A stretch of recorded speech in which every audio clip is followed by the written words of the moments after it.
I believe in the United States of America as a government of the people, by the people, for the people, whose just powers are derived from the consent of the governed, a democracy in a republic, a sovereign nation of many sovereign states, a perfect union, one and inseparable, established upon those principles of freedom, equality, justice, and humanity, for which American patriots sacrificed their lives and fortunes.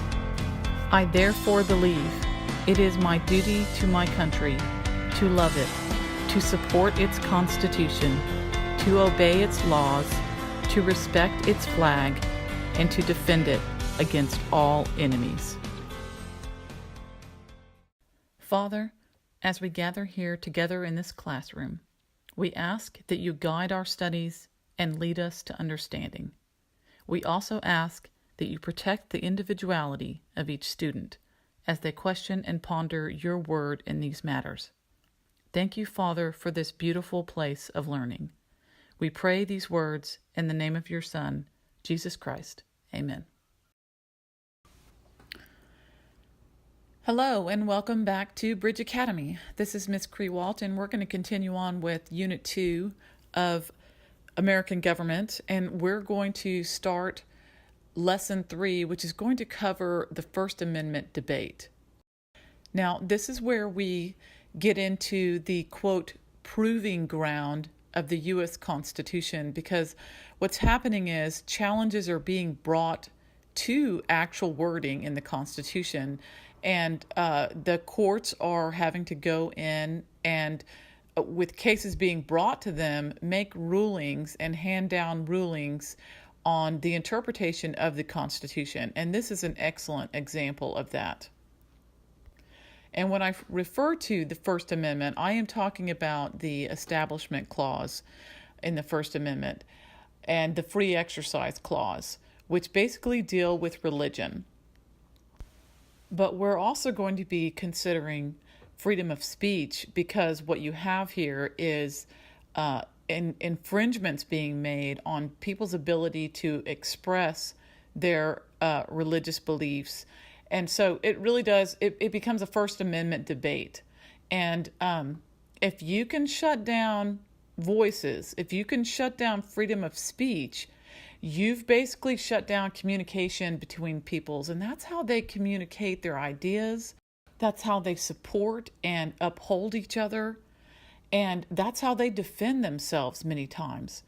So in communist and fascist societies where the government has the ability to shut down voices, basically start restricting people's free speech, they are shutting down communication in between people, okay, and amongst people. Once you have done that, you can start dominating the discussion and promoting your own idea and letting that be the only voice that's heard. Now, this is a really good way to secure power over the people and suppress them without the use of force.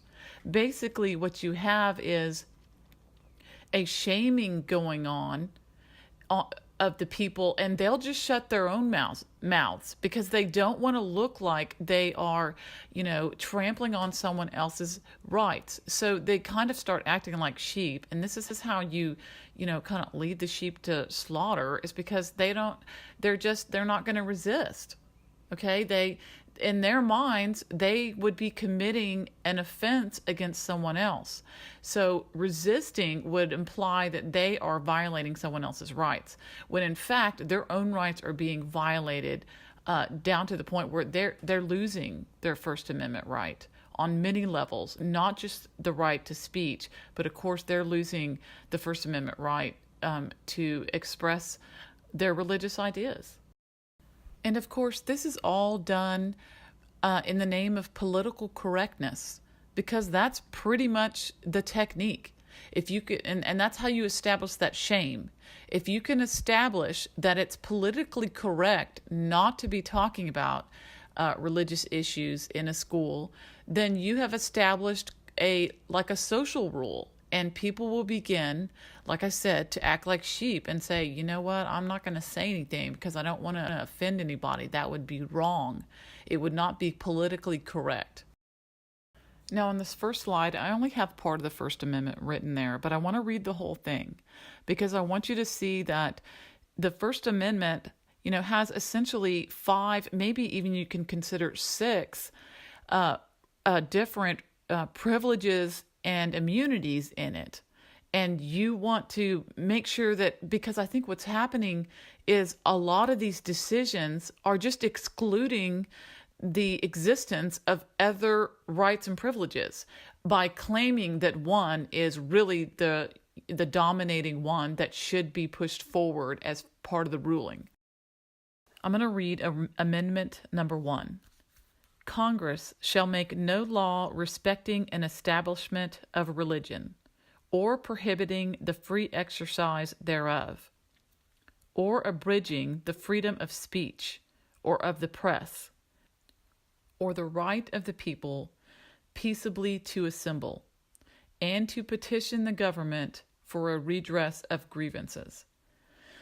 Now, if you're expressing your religious ideas, you may be participating in 4 or 5 of these privileges, okay? You may be assembling together, as a religious group, expressing your religious ideas, okay? That would be free speech. And the fact that you are exercising your religious beliefs, that's 3 right there. So, these are very interconnected. So once you start shutting down one, you're kind of shutting down all of them. All right, on this first slide, let's define what the First Amendment debate is, what it is now and where it stems from. Currently, there is a restriction in many public schools. Some of the more conservative rural schools still participate pretty heavily in the freedom of religion, the freedom to exercise their religious beliefs without restriction. But when you start getting into the larger public schools around the country, you don't have religious freedom. You're not allowed to pray in public school. At least no teacher is allowed to lead a prayer. College campuses have become these safe spaces where, free speech is not allowed because it might offend someone. And when it comes to public property, you cannot have, there's many places that make ordinances that you cannot have religious references on the property in the government building, such as, nativity scenes in a public park. Or, crosses on a teacher's neck chain, prayers before city council meetings. And this also starts to, what gets really dangerous about this is that we're going to leave the public sector and we're going to start invading the private sector. In other words, we're not just, these restrictions aren't just limited to government buildings and public schools, all things that are paid for by government. What's happening is it's starting to leave that realm and force its way into the private sector, into private businesses and actual business owners' rights. So, especially with the issue of gay marriage recently, you have this baker who offered any cake in his shop, but refused to create a cake for a gay couple that was going to be getting married. Now, the case was brought by the gay couple and has made it all the way to the Supreme Court. And this announcement probably won't be made until sometime this summer, 2018. But are we going to have a situation where a baker is being forced to create a religious expression that goes against his religious beliefs? Okay, we're talking about someone in the private sector being forced to exercise his religion in a way that is counter to his own beliefs. Now, these cases were being fought in the states like an epic battle for a long time until they finally made it to the Supreme Court, and the Supreme Court actually made a ruling So when they made a ruling about religion and school and state property, when the Supreme Court makes a ruling, what it does is it federalizes the issue. It like nationalizes it, because what you're doing is you're saying, we're not talking about a state issue anymore. We're talking about every citizen in the United States. And if they can control that rhetoric and that speech, then they have essentially federalized the issue of free speech and their control over it, or at least their control over it with respect to religion at this time. Now, the case that brought this to the forefront was a ruling that came down in 1947 and is referred to as the Everson versus Board of Education ruling. Now, whenever there's a Supreme Court ruling, there is a majority opinion. That's obviously the majority of the justices won. So one of the justices on that majority opinion will write a statement about the case, about the ruling. And you'll also have a dissenting opinion from those that obviously were on the minority side of the justices. So the majority opinion has this statement: the First Amendment has erected a wall between church and state. That wall must be kept high and impregnable. We could not approve the slightest breach. Now, what this majority opinion is trying to replicate is the Establishment Clause. They're trying to give teeth to the Establishment Clause, which reads, Congress shall make no law respecting the establishment of religion. And by saying that there's this wall there, that means, anything, they are extending the fact that Congress shall make no law to any public institution, that no public institution, all the way down to a city council meeting, is essentially prohibited by the Constitution from expressing any favoritism to any religion in any manner possible. I mean, when they talk about not even the slightest breach, that's where you get these cases coming out where like a teacher can't even wear a cross on her neck chain. So, it was an extremely strong statement, and it had some teeth to it. But just because it has some teeth to it and it sounds really good doesn't necessarily make it a good interpretation of the First Amendment. Because you'll notice it mentions nothing of the fact that you cannot prohibit the free exercise of religion.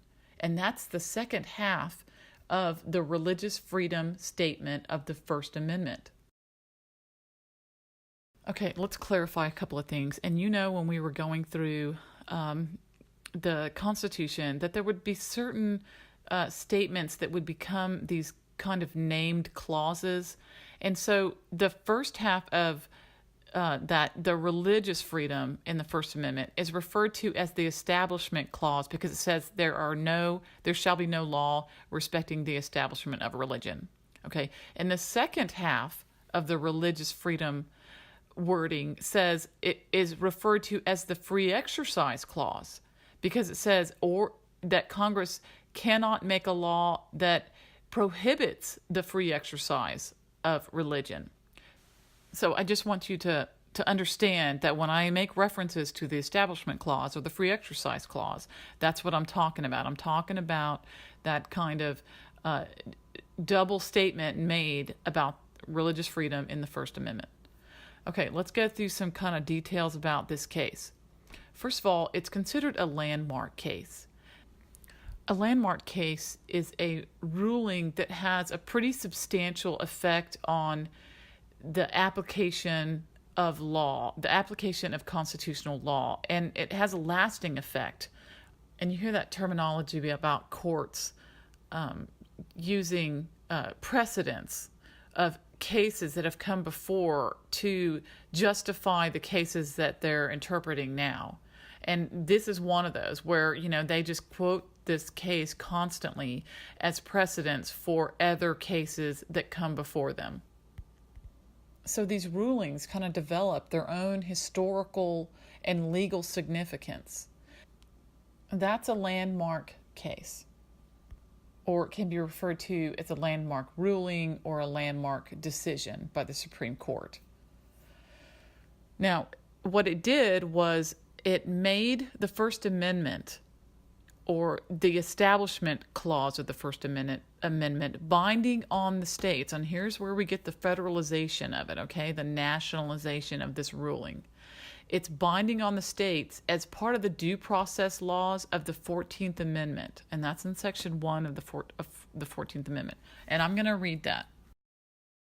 And you know that the 14th Amendment was ratified, proposed and ratified as a means to justify these rights and privileges to be extended to former slaves, because slavery was now outlawed. And so it brings them under that umbrella of protection for due process when it comes to administering the law. Now, let me read it. All persons born or naturalized in the United States and subject to the jurisdiction thereof are citizens of the United States and of the state where they reside. No state shall make or enforce any law which shall abridge the privileges or immunities of citizens of the United States. Nor shall any state deprive any person of life, liberty, or property without due process of law, nor deny any person within its jurisdiction the equal protection of the laws. And basically what it's saying, due process is basically like everything that all the other Bill of Rights talk about, which, you need to, you have a right to a trial by jury, you have a right to remain silent, all of those things you learned about the Bill of Rights. That's due process of law. You just can't shove someone in a jail and then shut the door and decide to get back to them later. They have a right to a speedy trial. Okay, that's due process of law. All right, let's talk about the case itself, who brought the case, and what are the circumstances surrounding the case. This was brought by a taxpayer in New Jersey, who filed against a case against a tax-funded school district because they were reimbursing transportation of children that were attending a private school. They were reimbursing a Catholic school for transportation that the children were receiving. So essentially, they're saying you're using taxpayer dollars to transport children to their Catholic school, and this is a violation of the Establishment Clause because it says that the state was supporting religion, because they were supporting religion by supporting this Catholic school.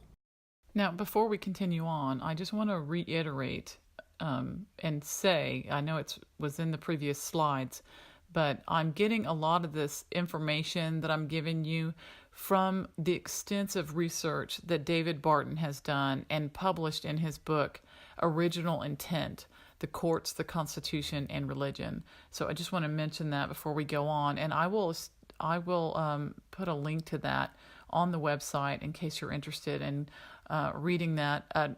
You'll have to purchase the book or purchase the audiobook or something. Now, what is the source of this ruling, especially the wording of that majority opinion? Where is this coming from? What the justices used as their study and their support for their decision was a letter that Thomas Jefferson wrote to the Danbury Baptist. Now, his letter is in response to a letter he received from them. So I'm going to bring up this letter, and I'm just going to read what their argument is. Okay, they open by just congratulating him on his election to the presidency. But the gist of the letter that's important is this, and it reads: "Our sentiments are uniformly on the side of religious liberty, that religion is at all times and places a matter between God and individuals, that no man ought to suffer in name, person, or effects on account of his religious opinions, and that the legitimate power of civil government extends no further than to punish the man who works ill to his neighbor. But, sir, our constitution of government is not specific. Our ancient charter, together with the laws made coincident therewith, were adapted as the basis of our government at the time of our revolution. And such has been our laws and usages, and such still are, so that religion is considered as the first object of legislation. And therefore, what religious privileges we enjoy as a minor part of the state, we enjoy as favors granted, and not as inalienable rights. And these favors we receive at the expense of such degrading acknowledgments are as inconsistent with the rights of free men. It is not to be wondered at, therefore, if those seek after power and gain, under the pretense of government and religion, should reproach their fellow men, should reproach their chief magistrate as an enemy of religion, law, and good order, because he will not, dares not, assume the prerogative of Jehovah and make laws to govern the kingdom of Christ. Okay, that's a lot of Old English grammar being thrown in and kind of, probably making you feel like, what was that, and why is it said that way? Well, I mean, this was written in 1801. Okay, so we're going back 200 years here. Now, what I think is important about this argument is that they're saying we have religious liberty, but what it appears to us is, in the Bill of Rights, is that it's a favor granted by the United States government. And you understand, you know that these are natural rights. They're not granted, and natural rights are not granted by government. They're granted by God. So this is what they're afraid of. And they're afraid of seeing this general government, this national government, having the power to overshadow that and really just make their own determination about what is religious freedom and what isn't. And that's what they're basically saying in this section. Okay, you can probably hear my cat in the background because she's getting very annoyed that I haven't fed her yet, and she keeps scratching at the door.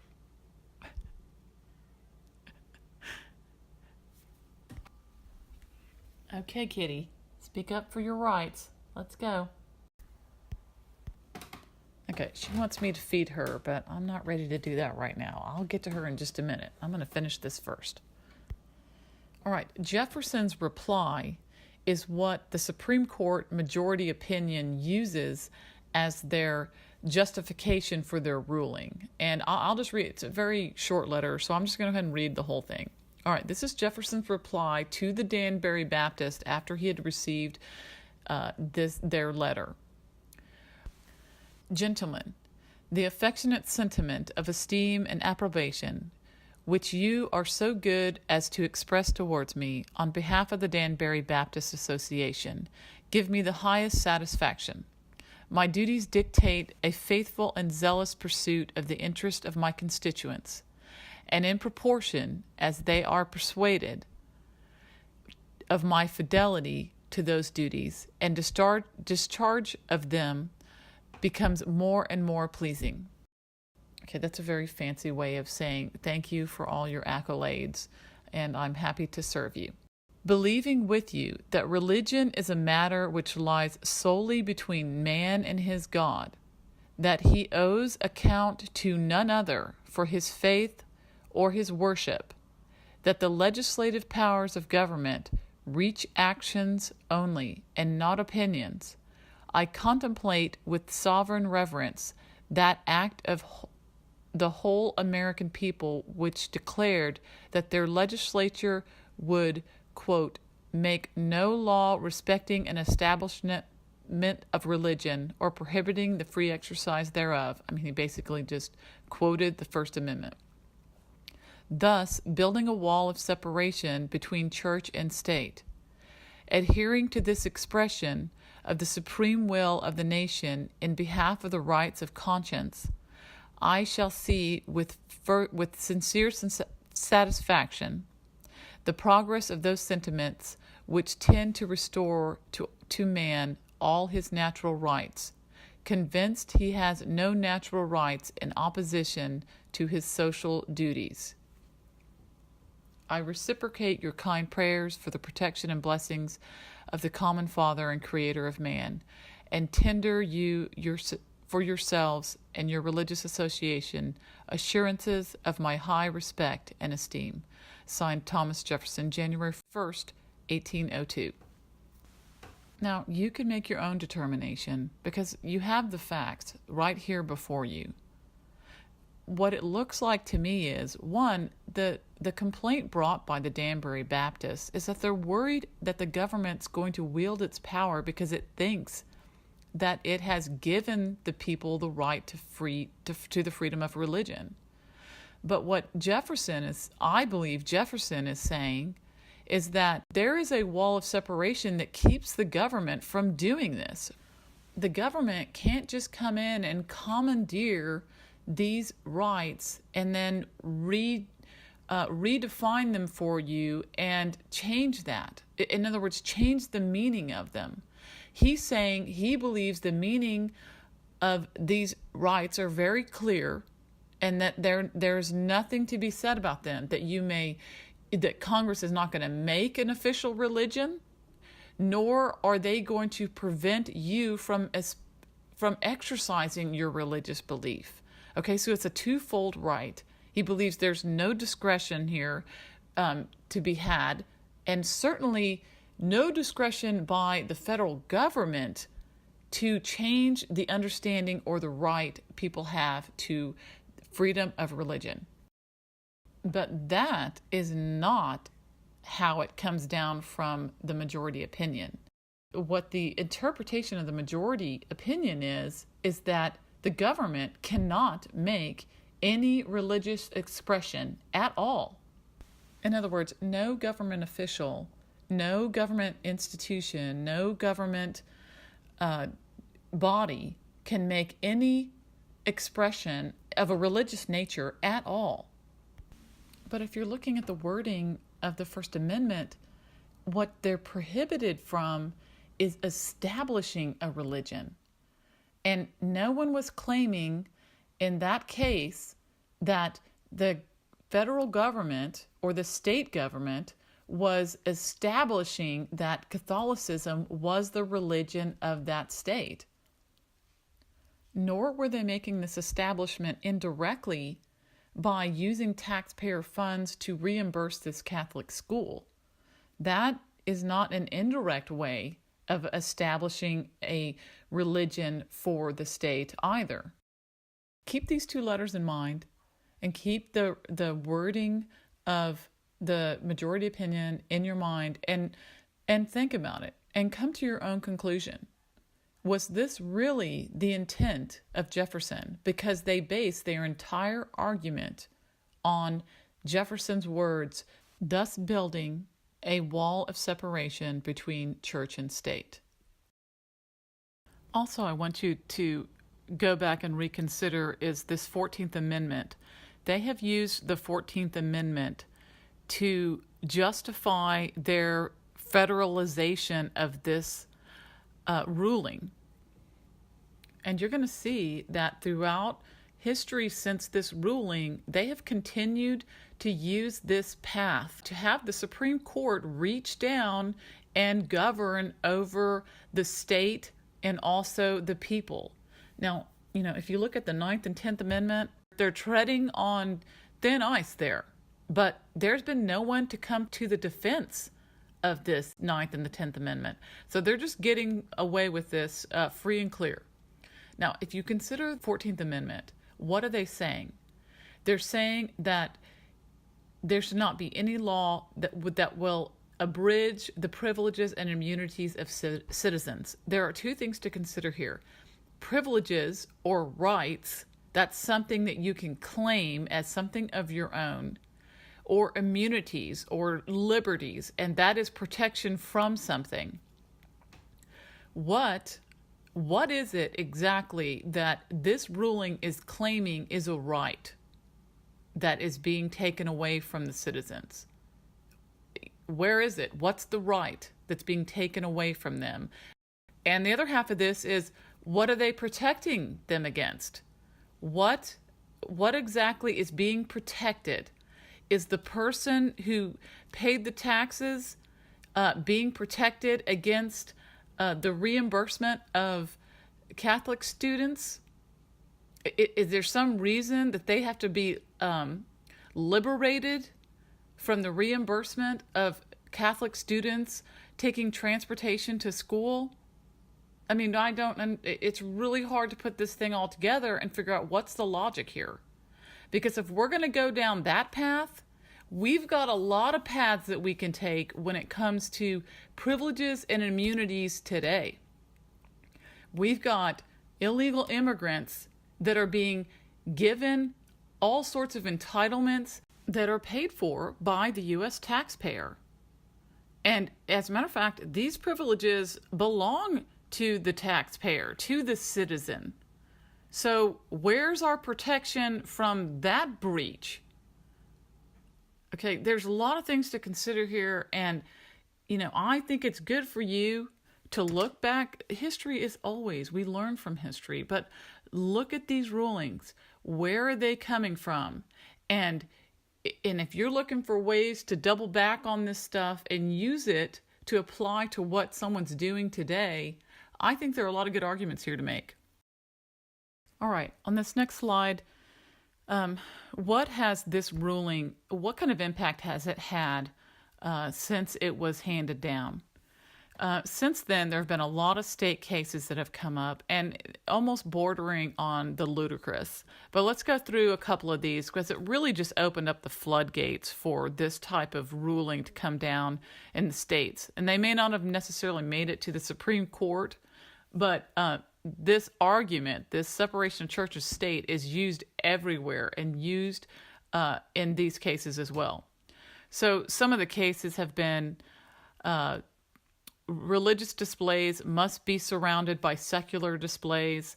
Like you just can't have one religious display in a community. You've got to have, if you're going to do Christmas and you're going to do the nativity scene, you've got to have maybe Santa Claus there. Okay, that way you're not looking like you're favoring Christianity over the secular idea of Christmas. You cannot display. No displays of personal faith or prayer while in public school. Children can't pray together. There can't be a prayer over the loudspeaker in the morning. A teacher cannot pray with her students. Courtrooms may not display the 10 Commandments. Okay, now here's where we border on the absolute ludicrous. Okay, the 10 Commandments are built into our Constitution.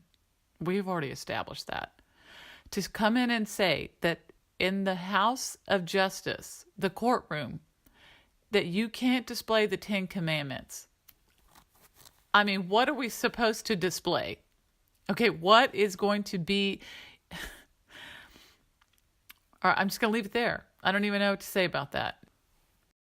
These are different states and different localities where these things are winning in the courts. They're not necessarily, nationwide.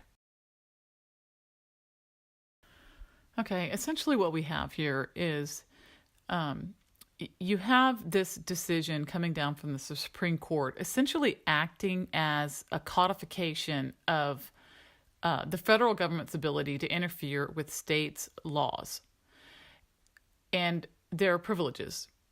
In other words, their sovereignty is being attacked on this level, especially with regard to religious expression. And David Barton uses this term separation metaphor, which has it really has become their rallying cry for the existence of a new interpretation of the First Amendment. And basically, when I say codify, you're making law out of it. If you ask a lot of people, what does the First Amendment say about religion? Well, their first reaction is, well, there has to be a separation between church and state. They don't even realize that's nowhere in the Constitution, nor is it anywhere in the Bill of Rights. It doesn't exist there. Essentially, what this court ruling has done has made an amendment to the amendment, okay, which, there's been no ratification of the amendment to the amendment. I'll just go back to that first concept. Are we just sheep, just following the rules that somebody else has set that have overshadowed the Constitution? This is a good example of where the court has crossed over into the duties of another branch of government. And that is, the court is starting to become the legislator. They are starting to make the laws. So this is a dangerous place to go. We could go on and on about how that has gotten just tremendously worse. A lot of it is just built off of this coupling the 14th Amendment with new interpretations of privileges and liberties in the Bill of Rights. Okay, that's going to do it for today. And I look forward to seeing you again in government class here at GW Bridge Academy.